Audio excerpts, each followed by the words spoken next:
ఓం శ్రీ గురుభ్యో నమ. ఓం శ్రీ మాత్రే నమ.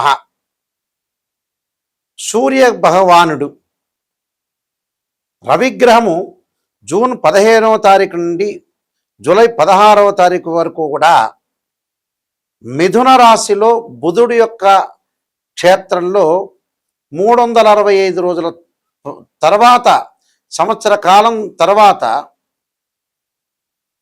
మళ్ళీ ఈ సూర్య భగవానుడు బుధుడి యొక్క క్షేత్రంలో నెల రోజుల పాటు ఉంటున్నాడు. రవి ఉద్యోగ కారకుడు, ఆరోగ్య కారకుడు. అంటే హెల్త్ ఈజ్ వెల్త్ అన్నారు, హెల్త్ ఈజ్ గ్రేట్ లక్ అన్నారు. అంటే ఉద్యోగం బాగుండాలి, ఆరోగ్యం బాగుండాలి, కీర్తి ప్రతిష్టలు రావాలి, గౌరవ మర్యాదలు పెరగాలి, మెడికలు అలానే వైద్య వృత్తికి కారకుడు రవి. ఇన్సూరెన్స్లు వీటన్నిటికి కూడా కారకత్వాన్ని వహించే సూర్య భగవానుడు ఏ విధంగా ఉండబోతున్నాడు? ఎందుకంటే సూర్యుడికి ఇక్కడ మిథునము రాశి అనేది చాలా మంచి రాశి, మిత్రరాశి అని చెప్పుకోవచ్చు.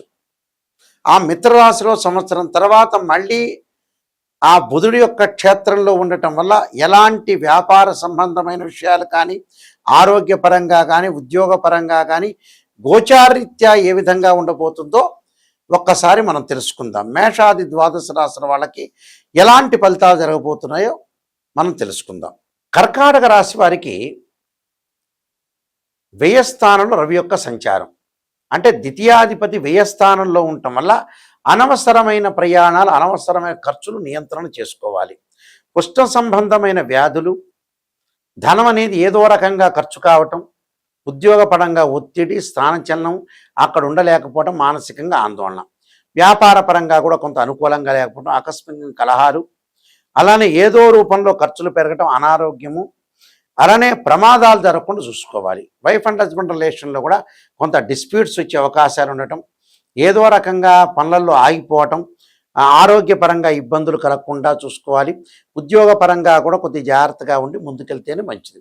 వ్యాపారాన్ని విస్తరణ చేస్తారు, కానీ జాయింట్ వ్యాపారులతో ఏదో రకమైన గొడవ, కింద గుమస్తాలు కానీ సేవకులతోటి కూడా గొడవలు జరిగే అవకాశం, అలాంటి గొడవలు జరగకుండా చూసుకోండి. స్థాన మార్పులు, ఒక చోట నుంచి ఇంకో చోటకి స్థానం మార్పులు జరుగుతాయి. ఆకస్మికంగా కలహాలు రాకుండా చూసుకోవాలి. బంధుమిత్రులతోటి కొంత సహనంగా ప్రవర్తించండి. ఖర్చులు ఎక్కడ పెట్టాలో అక్కడ పెట్టండి, ముందుకు వెళ్ళండి. అనారోగ్య విషయంలో కొంత శ్రద్ధ పెట్టండి, నెగ్లెక్ట్ చేయొద్దండి. నేను కొన్ని పరిహారాలు చెప్పబోతున్నా, పరిహారాలు పాటించండి. ఇవన్నీ కూడా గోచార రీత్యా చెప్పబడే ఫలితాలు అంటారు. అంటే this is the transit system అంటారు. బర్త్ చార్ట్కి ట్రాన్సిట్ సిస్టానికి లాట్ ఆఫ్ డిఫరెన్స్ ఉంది. గోచారాన్ని కూడా చూసుకోవాలి.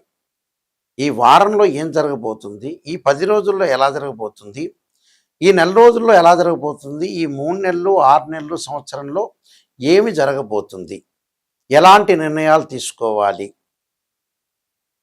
ఎలాంటి ఇండికేషను, ఆరోగ్యపరంగా ఇబ్బందుల, ఎంప్లాయ్మెంట్ పరంగా ఏ విధంగా ఉండబోతుంది, వ్యాపారము, ఉద్యోగము, చదువు, వివాహము, సమస్యలు, ఇళ్ళు, సంతానం, ఇలాంటివన్నీ కూడా ఏం జరగబోతుంది అని ప్రజెంట్ సిచ్యువేషన్ చెప్పేది గోచారం.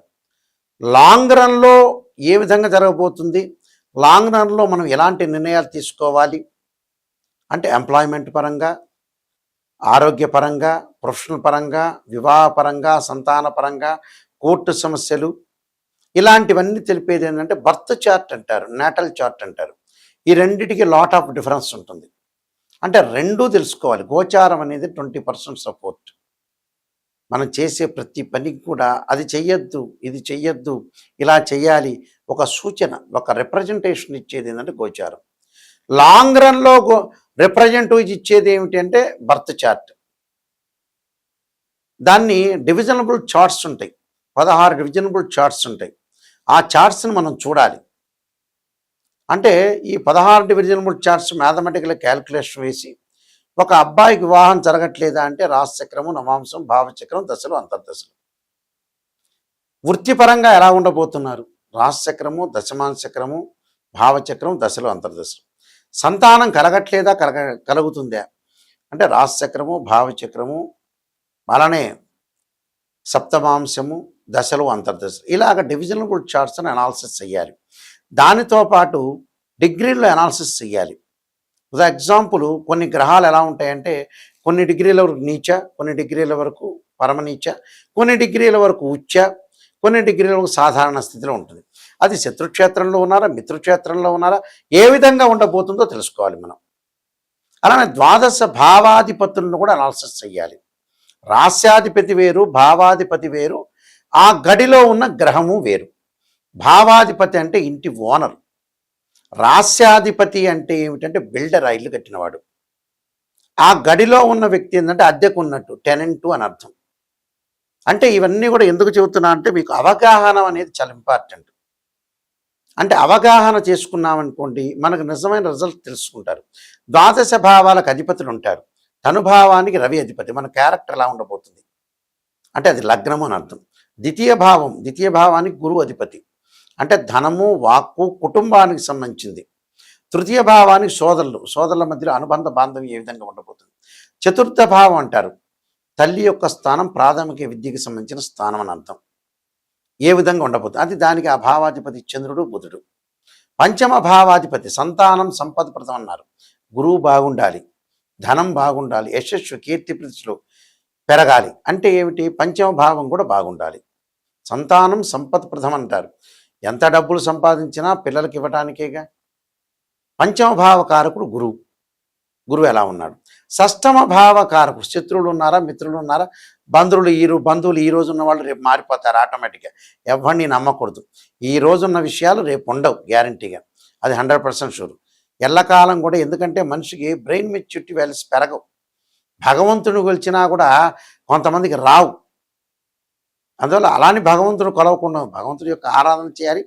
ప్రాపంచిక జ్ఞానం కూడా చాలా అవసరం. 6వ స్థానాధిపతి శని, కుజులు. మనం ఎంత బాగుపడుతున్నా కూడా మంచి బాగుపడుతున్నాం, ఎదుటివాడికి ద్వేషం, వాడు డబ్బులు ఇవ్వలేకపోయినా. శత్రువులు మిత్రులకి స్థానం ఏంటంటే 6వ స్థానం, రుణాలు, రోగాలు. 7వ స్థానం వివాహం, చాలా ఇంపార్టెంట్. వివాహ స్థానం ఏంటి, వివాహానికి అధిపతి శుక్రుడు. అష్టమాధిపతి శని, ఆయుష్ ఉండాలిగా ఏ పని చేయాలన్నా. భాగ్యాధిపతి అంటే భాగ్యస్థానం, అంటే పితృస్థానం కూడా అదే. రవి, గురువులు శాసిస్తుంటాయి. భావాధిపతులు రవి, గురువులు. అలానే ఇక్కడ దశమ స్థానం అంటే రవి, బుధుడు, గురువు, శనులు అనుకూలంగా ఉండాలి. లాభస్థానం గురువు, వ్యయస్థానం శని. అంటే ఎంత డబ్బులు వచ్చినా కూడా ఖర్చు చేయకూడదుగా, కొంత పొదుపు పాటించాలిగా. ఇది భావాధిపతులు. మళ్ళీ రాస్యాధిపతులు వేరే ఉంటాయి, ఆ గ్రహాల్లో ఉన్న టెనెంట్. ఇలాంటివన్నీ కూడా ఆస్ట్రాలజీ పరంగా తెలుసుకోవాలండి. ఏది పడితే అది చెప్పటం, ఏదో మీకు అనుగుణంగా జ్యోతిష్యులు చెప్పటం, వాళ్ళకి మీరు చెప్పినట్టుగా పొగడండి అని చెప్పటం, దానివల్ల ఆస్ట్రాలజీ పరంగా చూపించుకోవడం అనవసరం. నాట్ నెససరీ అని చెప్పు, నో నీడ్ అని చెప్పచ్చు. నిజంగా నెగిటివ్ అనేది తెలుసుకుంటే ఆ నెగిటివ్ని పాజిటివ్ చేసుకోవటం ఎలాగా, జీవితంలో ఆరోగ్యపరంగా ఇబ్బందులు కలుగుతున్నాయి జాతకంలో తెలుసుకుంటే ఆ ఆరోగ్యాన్ని మనం ఓవర్కమ్ చేయగలుగుతాం. మీరు డబ్బులు ఖర్చు పెట్టబోతున్నారు, డబ్బులు చేజారిపోతున్నాయి అంటే చేజారిని ఇవ్వకుండా చేసుకోండి అని చెప్పే ఇండికేషన్ గోచారం, జాతకం కూడా. అంటే ఇవన్నీ తెలుసుకోవాలి. వివాహపరంగా ఇబ్బందులు కలగబోతున్నాయి జీవితంలో అంటే దానికి రెమెడీను, తర్వాత చాలా జాగ్రత్తగా అనుసరించి సంబంధాన్ని చూడటం. కోర్టు సమస్యలు రాబోతున్నాయి అని తెలుసుకుంటే చాలా జాగ్రత్తగా ముందుగానే మనం జాగ్రత్త పడే అవకాశాలు ఎక్కువ ఉంటుంది. అలా సంతానం కలగట్లేదంటే సంతానపరంగా ఎలా ఉండబోతుందని తెలుసుకోవాలి. అంటే ఇవన్నీ ఎంప్లాయ్మెంట్ కానీ, బిజినెస్ పరంగా కానీ, బిజినెస్లో పెట్టుబడులు పెట్టచ్చా లేదా అనేది కూడా తెలుసుకోవటం కూడా జాతకమే. అందువల్ల జాతకాన్ని క్లియర్గా అనాలిసిస్ చేస్తే చాలా మంచిది. ఫార్ములా నెంబర్ 1లో నెగిటివ్ని పాజిటివ్ చేసుకోవటం ఎలాగా అంటే నెగిటివ్ జాతకాన్ని మనం తెలుసుకోవాలి. తెలుసుకొని మనం దాన్ని ఓవర్కమ్ చేయటం ఎలా తెలుసుకోవాలి. అలానే ఫార్ములా నెంబర్ 2, 3 కూడా ఉంటాయి. 2, 3 అంటే నిజాన్ని తెలుసుకోవటం ఫార్ములా నెంబర్ 2. ఫార్ములా నెంబర్ 3 ఏమిటంటే మనం అసత్య ధోరణిలో ఉండకూడదు, మనం మోసం చేసుకోకూడదు. మనం మోసం చేసుకోవటం వల్ల నష్టం జరిగే అవకాశాలు ఖచ్చితంగా ఉంటాయి. ఎందుకంటే సత్యదూరం అంటారు. మనల్ని మనం మోసం చేసుకోవటం వల్ల ఏం తెలుస్తుంది మనకి, మనమే నష్టపోయేది. ఒక ఆస్ట్రాలజర్ని అప్రోచ్ అయినప్పుడు నిజాన్ని చెప్పండి గురువు గారని నేను చెప్పాలి. నేను చాలా number of astrology books writer కూడా. రాజమండ్రి మోహన్ పబ్లికేషన్ వారి దగ్గర నేను చెప్పబోయే పుస్తకాలు దొరుకుతాయి, మా దగ్గర కూడా లభ్యమవుతాయి.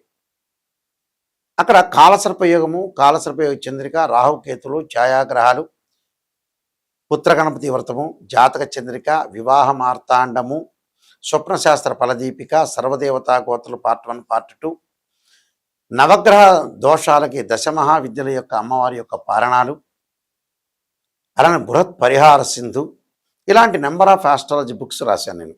మా వెబ్సైట్ www.nayakanti.com, nayakanti.in.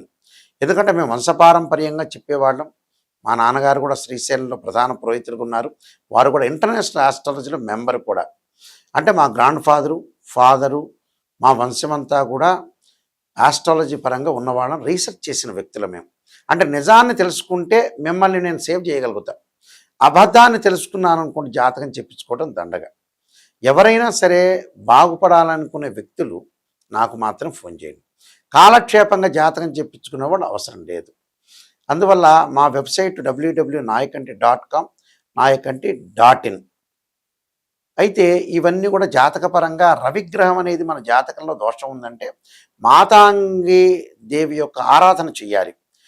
ఆదిత్యాయుజ్ఞే సహస్రమూర్తాయ ధీమే తన్నో సూర్య ప్రచోదయాత్, ఆదిత్యాయుజ్ఞే సహస్రకిరణాయ ధీమే తన్నో సూర్య ప్రచోదయాత్ అనే మంత్రాన్ని అగ్నిదేవుణ్ణి ఆరాధన చేయండి. రుద్రుణ్ణి పరమేశ్వరుని ఆరాధన చేయండి. తత్పురుషాయుధ్యే మహాదేవాయ ధీమే తన్నో రుద్ర ప్రచోదయాత్ అనే మంత్రాన్ని గోధుమలు, ఎర్రని వస్త్రము, ఎర్రని పూలు, ఎర్రని గొడుగు, ఎర్రని వస్తువులు బ్రాహ్మణుడికి దానం చేయండి. గోధుమతో ఉన్న ప్రసాదాన్ని ఆదివారం రోజున దేవాలయంలోకి ఇచ్చి భక్తులందరికీ కూడా వితరణ చేయమని చెప్పండి. సూర్యభగవాను ఉషాఛాయా సమేత సూర్యభగవాన్ని ఆరాధన చేయండి. ఇంకా వివాహం కాని వ్యక్తులు ఎవరైతే ఉంటారో ఉషాఛాయా సమేత సూర్యనారాయణ స్వామి యొక్క కళ్యాణం చేయటం వల్ల కూడా మంచి సుఫలితాలు జరిగే అవకాశాలు ఖచ్చితంగా ఉంటాయి. కాబట్టి ఇలాంటివన్నీ కూడా చాలా జాగ్రత్తగా అనుసరించి ముందుకెళ్ళండి. మీ అందరికీ కూడా శ్రీ పరమేశ్వరుడి యొక్క అనుగ్రహం ఉండాలని ఆశిస్తూ సర్వే జనా సుఖినో భవంతు.